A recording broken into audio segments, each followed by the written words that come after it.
attempted coup in Turkey is our starting point this evening. An uprising by rebel soldiers appears to have been thwarted. Scores of people were killed during clashes across the country. Most were civilians.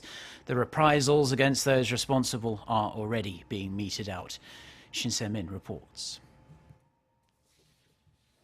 Turkish President Recep Tayyip Erdogan has declared that his government has regained control of the country after a faction of army tried to overthrow him.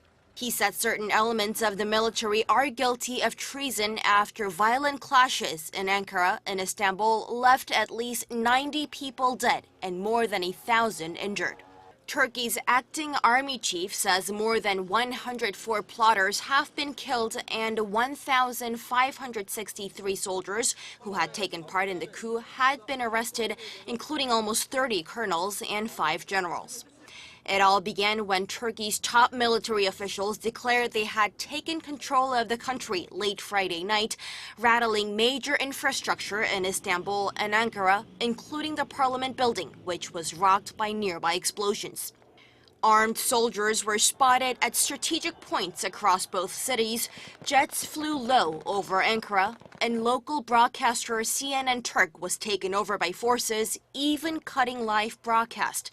Istanbul's Ataturk airport also fell into the hands of the rogue army units, causing it to close, but flights in and out have since resumed.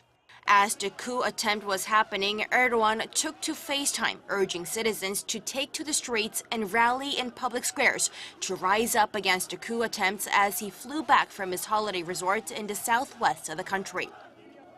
Leaving many in the international community shaken, fellow NATO member nations and world leaders were quick to react.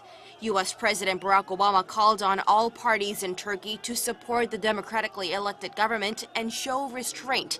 UN Secretary General Ban Ki-moon said that the UN is seeking to clarify the situation and appealed for calm. Shin Se-min, Arirang News. Now, South Korea's foreign ministry has issued a special travel advisory for Turkey in light of the unstable situation there. This means Koreans are advised to not travel to that country. The warning will be in place until August 29th, but it could be lifted before then if things return to normal soon.